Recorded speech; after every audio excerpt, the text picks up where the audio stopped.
Good afternoon and welcome to today's literary house party. It's lunchtime, which means that it is time to find out a little bit about today's special guest and especially what kind of a housemate they would be and their three fantasy house guests. We're going to be playing along with the cellar game to find out who today's guest, Paul Burston, is going to want in the kitchen, in the bedroom, and also to lock in the cellar. Now, Paul is the brilliant writer of The Closer I Get, his latest novel, a psychological thriller. I loved this book when I read it. Oh, what a good... How long ago did it come out now, Paul? Exactly a year ago, it came out in ebook. Brilliant. And it's had all sorts of amazing quotes and continues to get really fantastic reviews. It is the story of a dangerous obsession and a stalker, and it does have quite a housey home feel to it, doesn't it? Because your central character ends up kind of really not feeling comfortable even in his own four walls. Yes, I mean, Tom, who's the protagonist, is a very successful novelist who's struggling to repeat his success, and he's living in this very, very grand sort of glass tower down in Vauxhall, purchased with the proceeds from the film rights from his first book, which did really well. So he's living in this kind of very like a modern fortress, but because of the harassment, he begins to feel unsafe in his own home, and a lot of the harassment takes place online. Obviously, online harassment follows you wherever you go, but your own home can feel unsafe. So, in order to sort of try and start again, the novel opens with the court case. So you know what's going on. You know that there's a stalking element to the story. It's about what happens after the trial, and he's unable to move on and get on with his life. So he escapes from London and from this sort of fortress and goes off to live in Hastings, which is where I spend a lot of my time. And sort of gradually unwinds. And so the change of his home from being his sort of London pad, which is a sign of his success, he goes and stays in this sort of quite shabby Airbnb place on the seafront in Hastings, and slowly you start to see another side of him, and he slowly reveals himself to the reader a little bit through the change of circumstance. He's the kind of person who's always lived alone. He doesn't really mix very well. He's quite an antisocial person. He's had one live-in partner ever for a very brief time, but is now single and determined to stay single. He's not a domesticated person at all. His kitchen has never been used in his apartment. It's just there for show. He's one of those kinds of people. He's not at all like me in that respect. I'm nothing like that. I was going to say, it sounds like the complete opposite of what I know of you. So what are you like as a housemate? I'm pretty good, I think. I mean, I'm very house proud.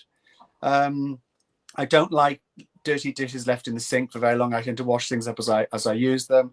I love cooking, and I tend to wash as I go as well when I'm cooking. I'm not terribly fond of other cleaning. Like, I don't like dusting particularly, but that's partly because I'm allergic to house dust, so I tend to get allergic reactions. But I'm good with a Hoover. I like vacuuming. I'm quite fond of vacuuming. And I like tending to the garden. So I'm quite a domestic animal, really, all round.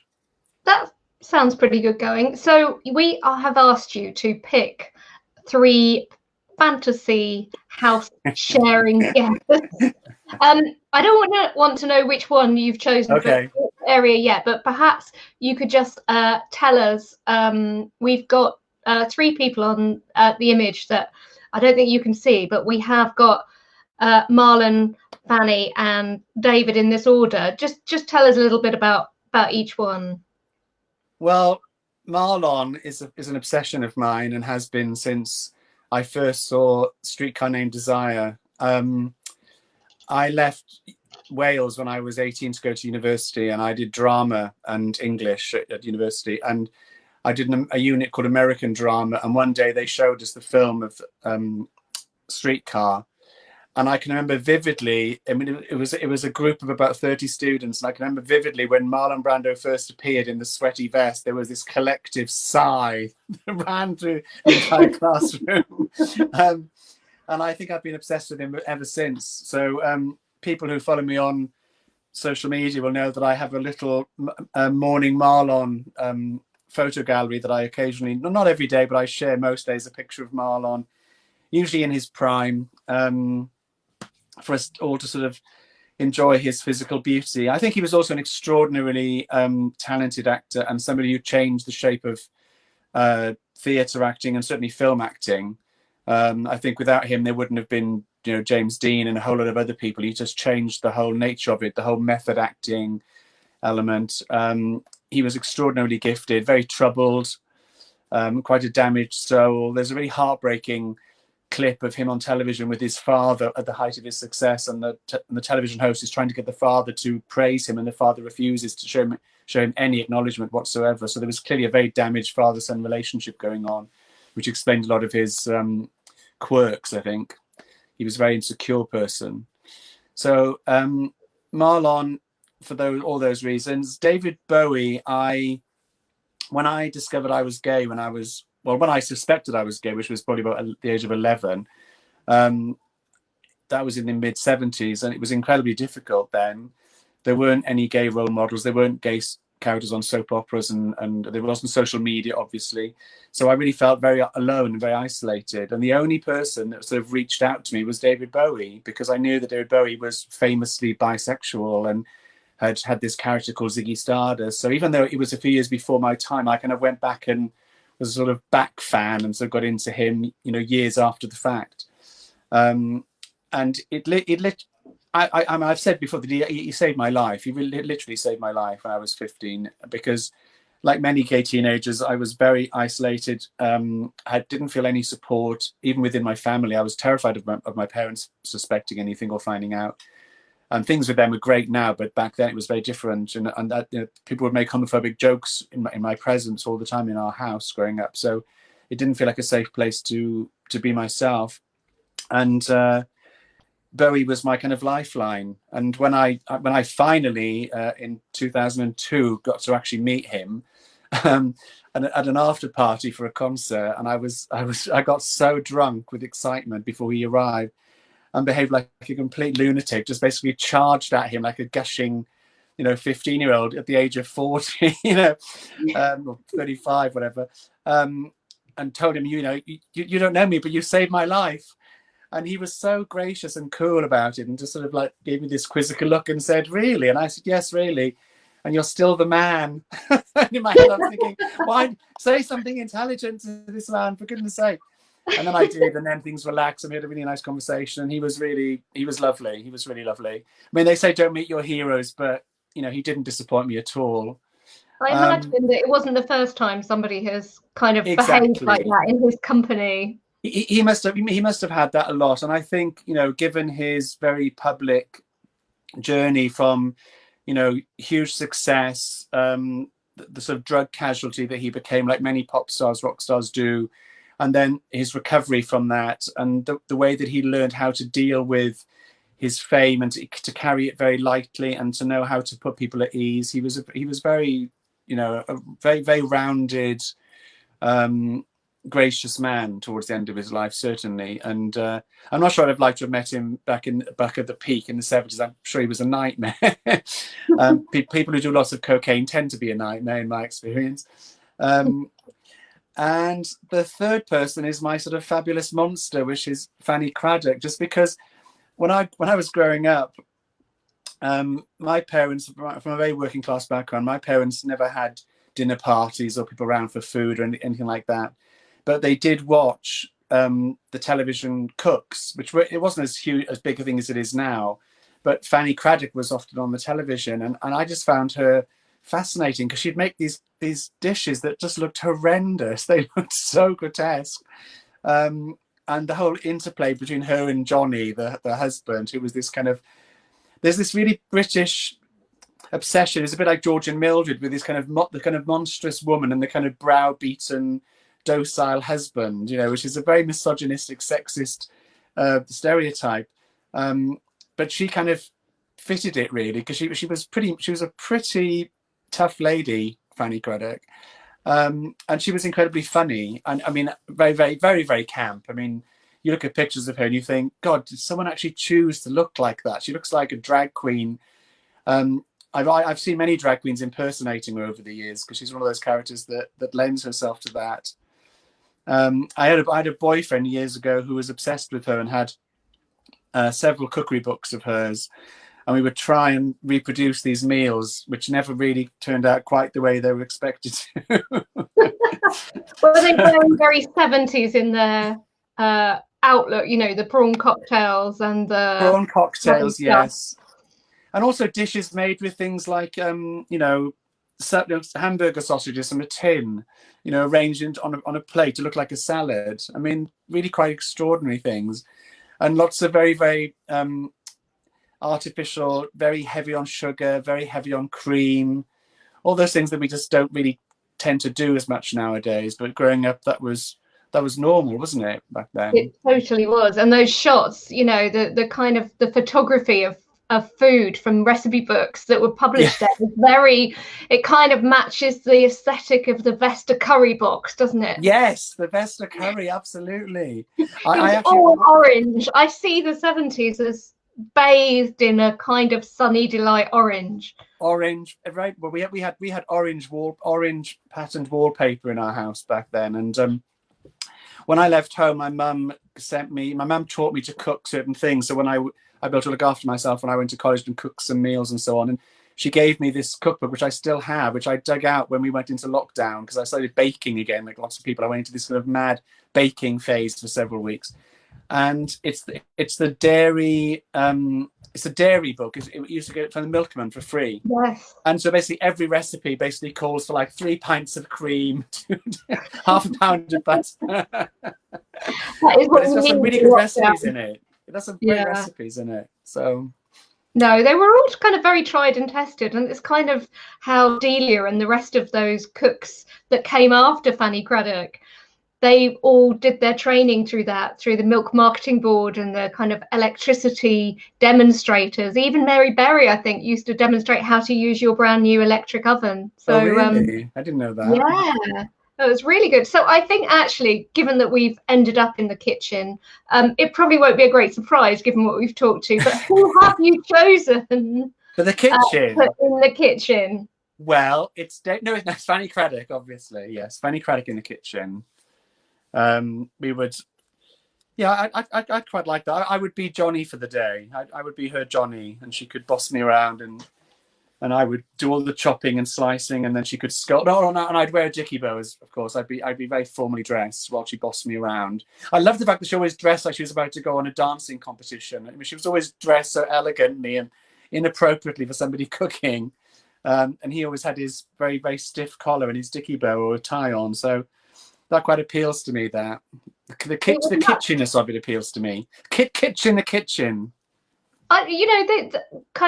We have to be crying out for a revival of that kind of thing, and I can definitely see you doing the Johnny side of things. Who would be your Fanny? Who would be my Fanny? Yes. Gosh, well, there's a question I haven't been asking. I know you haven't asked that one before, have you? It would probably be V.G. Lee, actually. It would probably be my friend Val, V.G. Lee, the author V.G. Lee. She's quite stern in the kitchen. I don't think she would describe herself as being a great cook. She likes opening packets, but she does have an allotment and she does grow her own vegetables. So she does do a fair bit of home cooking as well. And we often eat together because we do a writing group. So we take it in turns hosting, and then we cook meals for each other. And she can be quite stern and quite bossy when she wants to be.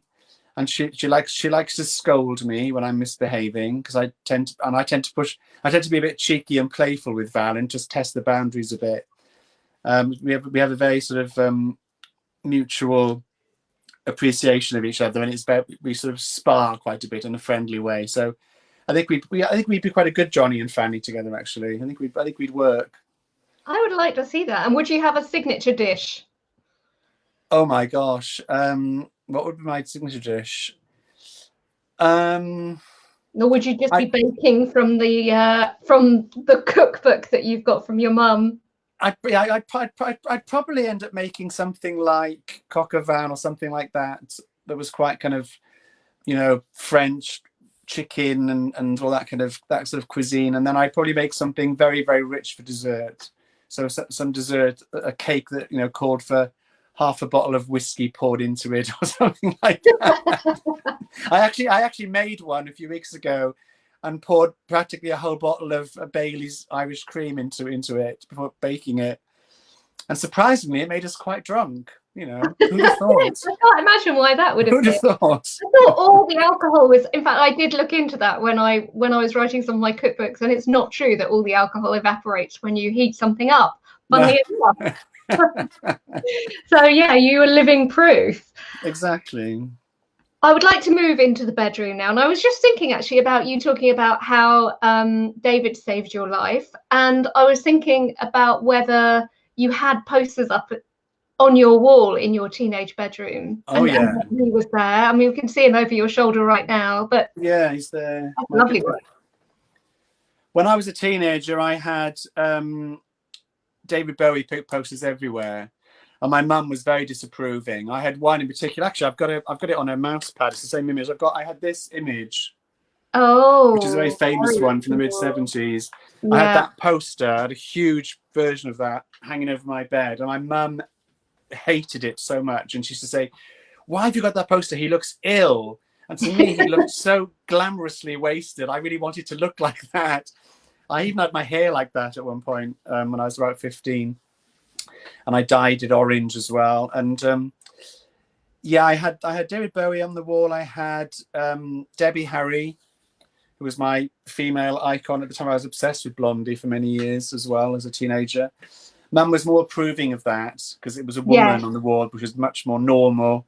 Did she know? Do you think they never got the hint then from the posters on your wall? They never ever got the hint. I honestly thought that when I came out to them that they would say, "Oh, well, of course we always knew," and actually they were completely shocked, which I found astonishing. I mean, I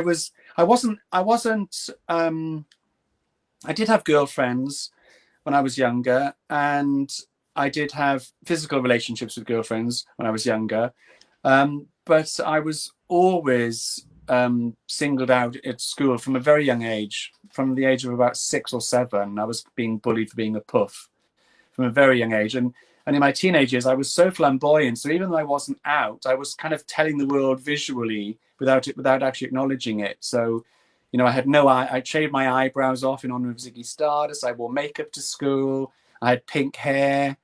I was elected pupil governor by the student body, not because I was popular, but just because they would spite the headmaster. And they had a recount because he was so furious that this freak was going to be on the board of governors. Then they had a recount, and then I scored even higher. So I ended up being on the board of governors and sitting in on job interviews for teachers, which was extraordinary. This sort of pink-haired freak with earrings and no eyebrows. Wow. I would like to see the drama. It'd be like Election 2. The Reese Witherspoon movie would have nothing on yours. That sounds amazing. No, it was wild those days. Yeah. So it seems to segue naturally into the bedroom. So we have got your 3 potential housemates. We know that Fanny is going into the kitchen. So who are you going to have in the bedroom?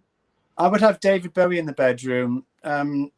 Not in a sexual way, because I never ever found him remotely sexually attractive.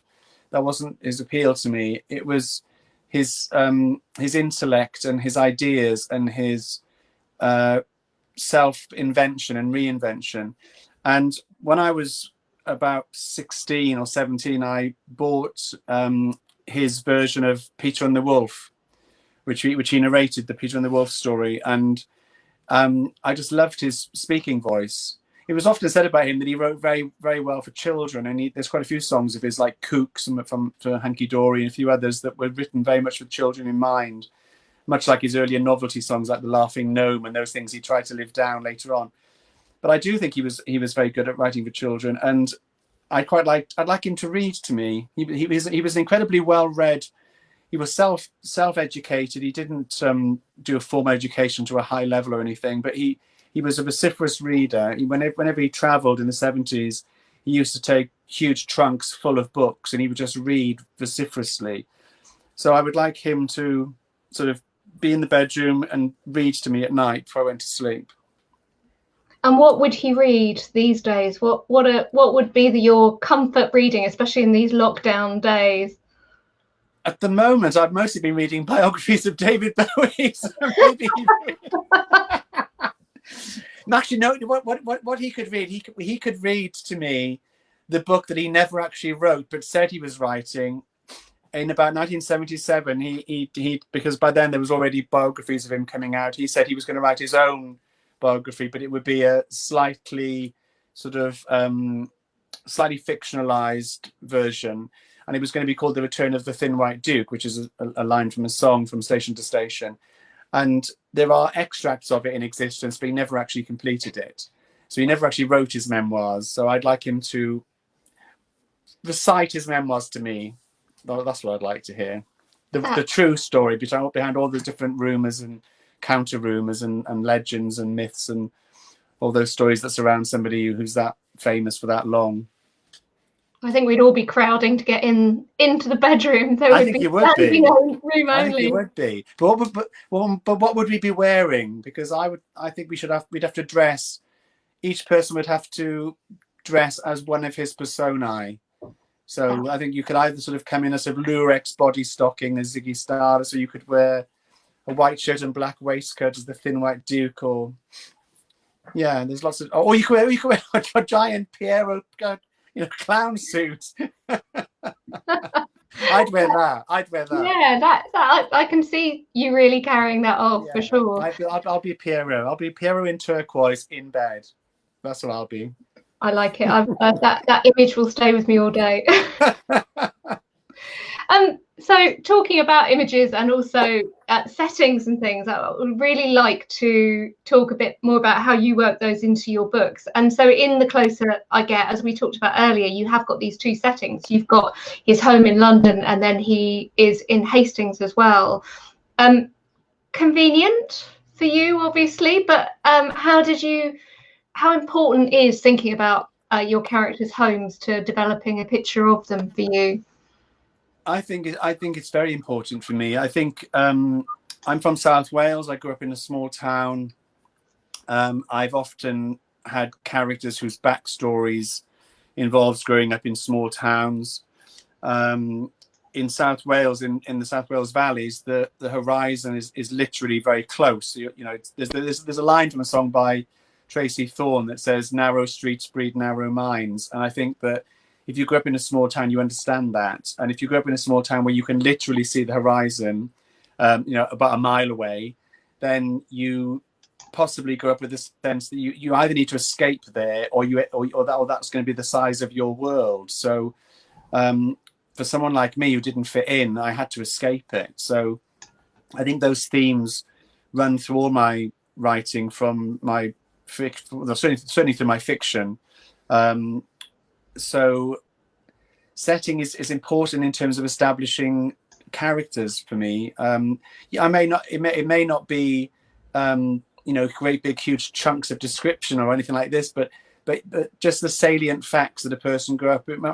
My previous book before Closer I Get was called The Black Path, and it's set in Bridgend, where I grew up, and it's set in Afghanistan, where I've never been, and it's about a soldier and his wife who were separated by the war.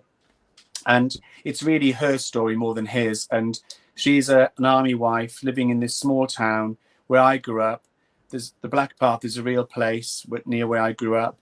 And I put so much of the experience of growing up in that town into that book, because to me, it was almost like a character in itself. The Black Path is almost like it represents a journey that she has to go on. It's basically a book about facing your fears. And in the course of the story, she finds that she's a lot braver than she thought she was, and that the husband isn't quite who she thought he was. And that journey of sort of discovery takes place in a very dark place in the story, because it's a psychological thriller, so naturally it's very dark. And the Black Path just lent itself, so obviously that the book should be partly set there. And I think with Hastings, Hastings is somewhere where I've been visiting for quite some years, but we've got a small place there, a little 1-bedroom flat, which we we've had for about 6 years, and I spend a lot of time there. And for me, Hastings represents an escape from London, because I fled to London when I was 18 because it represented everything that I needed and everything that I wanted to be.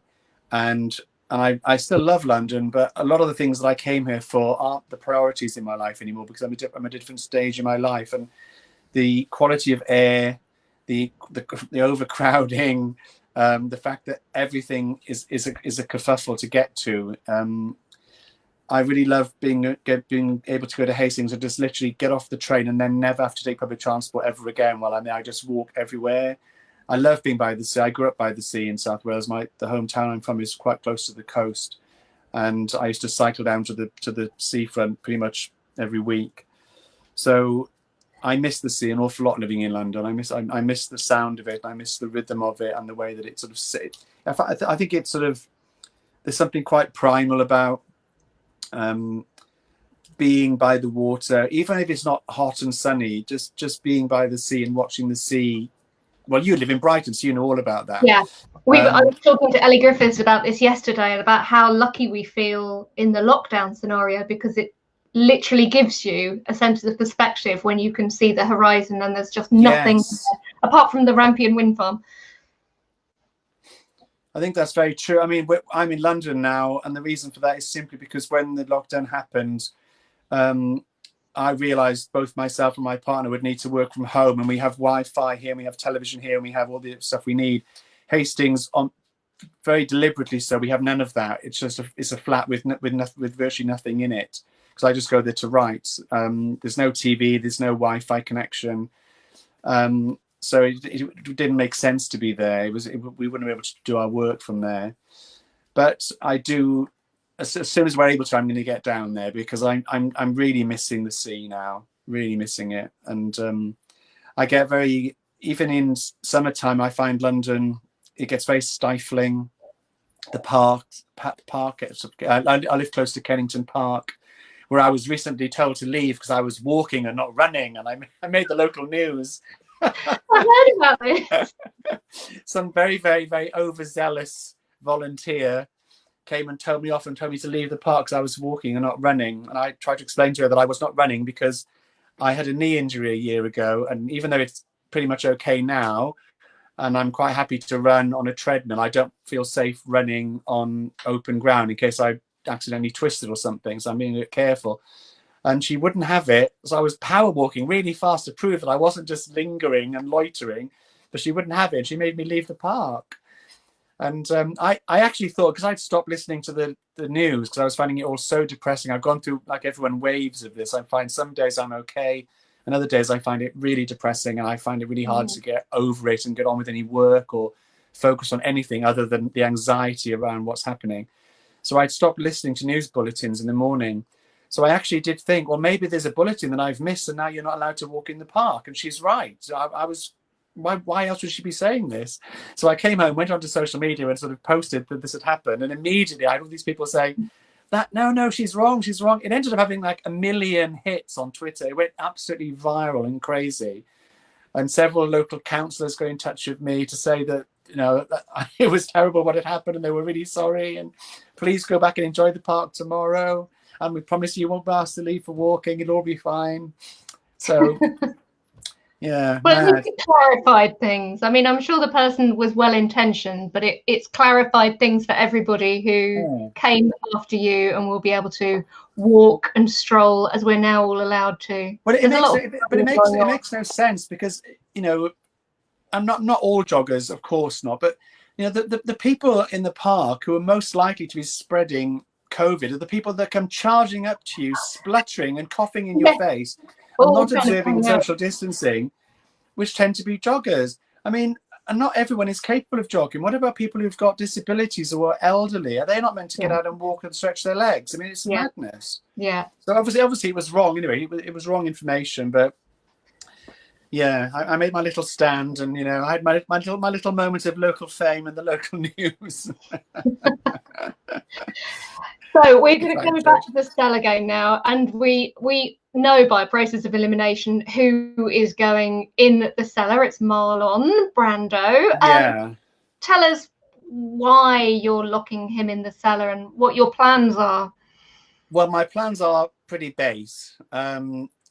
You say cellar, I'd say dungeon.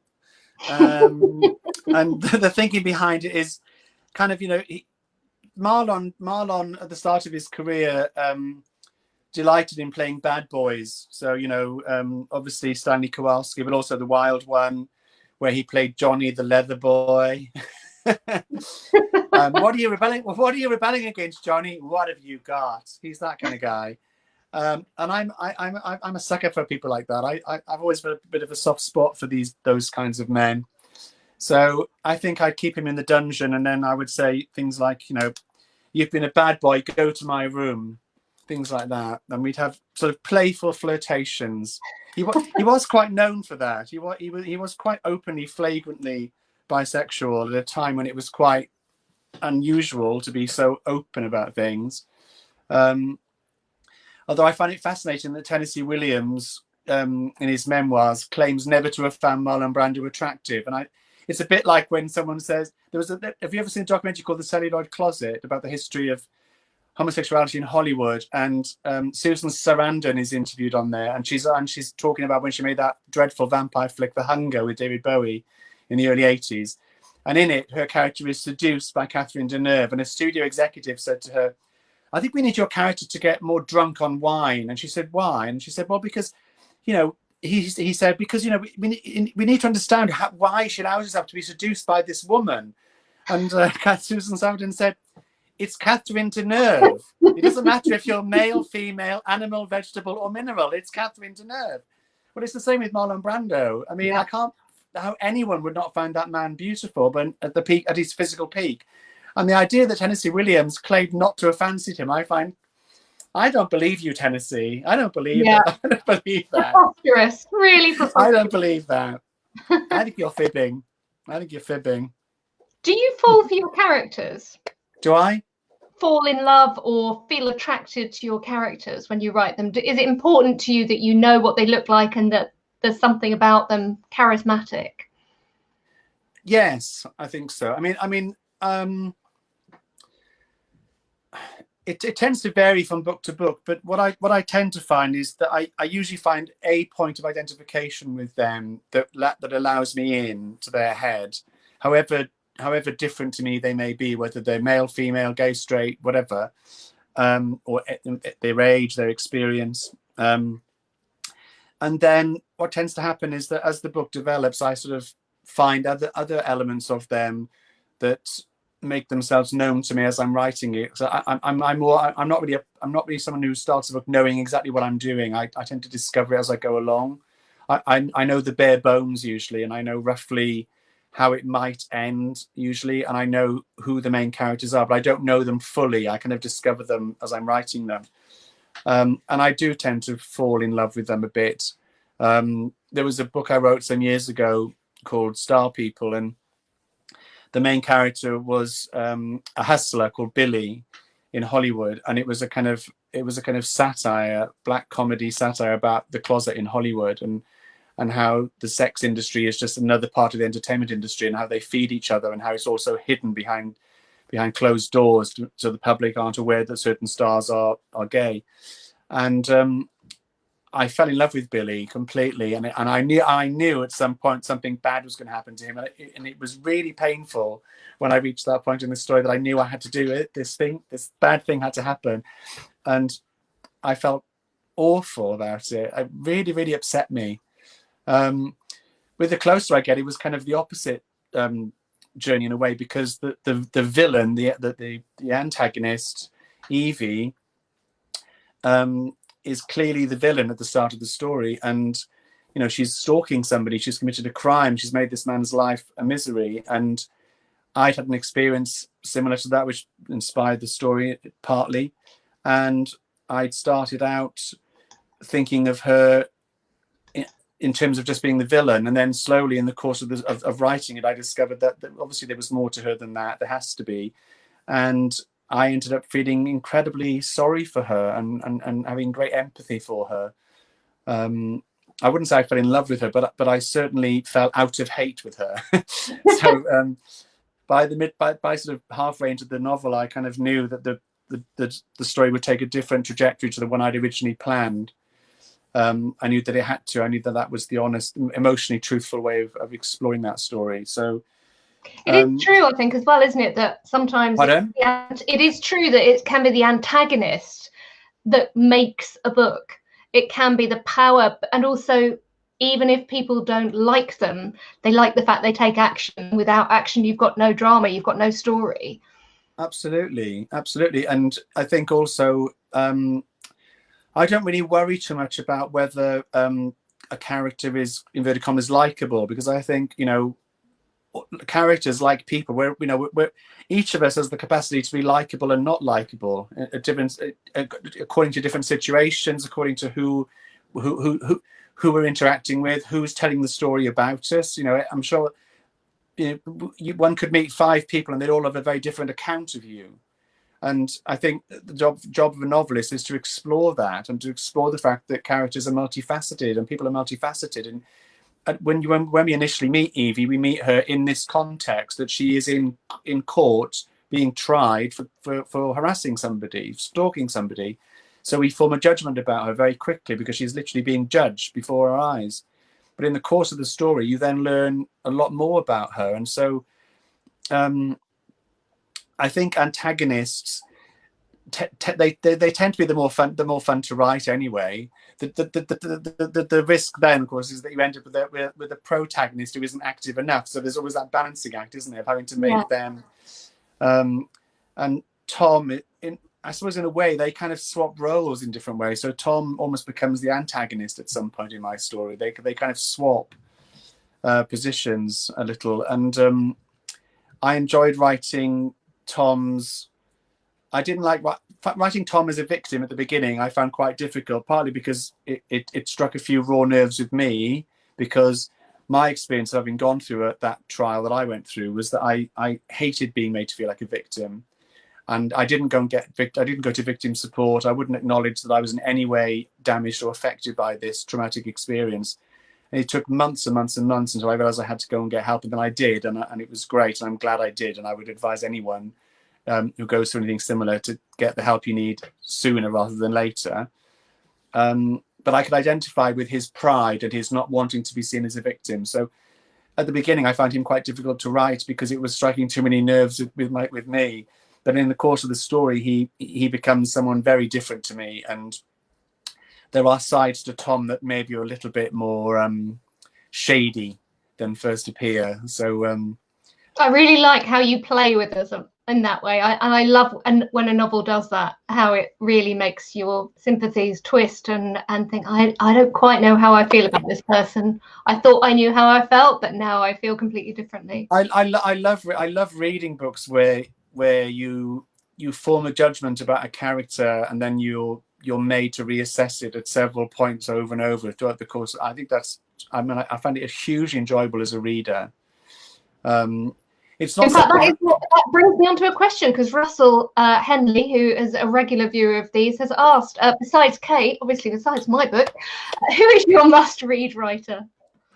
Oh my gosh! Apart from you, well, I'm currently reading, just starting to read now, the new Lisa Jewell, which is coming out in July. I drop everything to read her. I think she's fantastic. Yeah. I've been reading her since the beginning, long before she was writing the kind of book she's writing now. But when she did Ralph's Party and those early books, love that too. Yeah, one of my favorites. Huge fan of hers. So she's definitely one. Erin Kelly, I love. Yeah. Another Tammy Cohen. I mean, there's so many of them that I do. Most of my favorite writers tend to be women. I do enjoy male writers as well, but most of my favorite writers tend to be women. I think possibly because they write about the world from a perspective that I can kind of understand a bit as a gay man. I think there's certain things we have in common. Our sense of public space and our safety in public space is quite a similar shared experience that maybe straight men don't experience in quite the same way. So I think there's lots of things we have in common that lend themselves for me. That I find it very easy to get into the heads of those characters because I find them relatable. So yeah, but there are so many. I mean, I could be here all day. I know, never. Stephen King is another never favourite. ask a writer to recommend, because most of us start off as readers. I have to mention Stephen King though, because Stephen King was the first writer that I discovered who made me want to be a writer when I was very young. I read him. I read Carrie when I was 11, which is possibly a little bit too young to be reading Carrie, but it made such an impression on me, and I've reread it so many times, along with many of his other great books. And he inspired me to want to be a storyteller. Maybe I didn't think I'd be a writer. Maybe I didn't think that I'd be publishing books, because people from my background didn't do that. And my mother wanted me to be a teacher and be safe, play safe and be a teacher, or get a proper job. So I was never encouraged to be a writer in that sense. But to be a storyteller, definitely Stephen King. Definitely, I think he's a fantastic storyteller. And so are you. So, and I've just put up the picture of The Closer I Get, to urge people to head off and get hold of that right away. Thank you. Lovely. And I would want to thank you as well for coming on and sharing your cellar game picks, your housemates, and a few insights into your life, both in lockdown and in the past. It's been really fun. We could talk for hours, but we've probably both got books to write. Whether we're writing them or not in lockdown, it's a funny old game.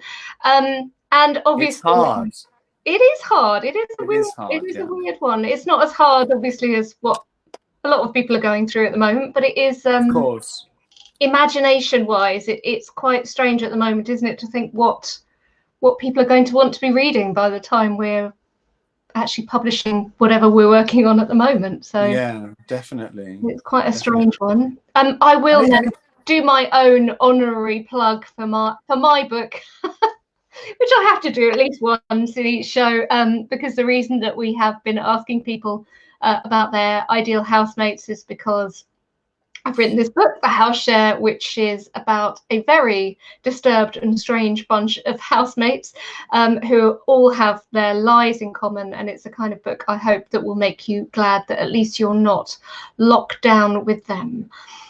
Just a reminder as well that I've been doing these every single day, and tomorrow we have another fantastic guest appearing, if I can get the right slide up. It's possible that I won't be able to. Hang on.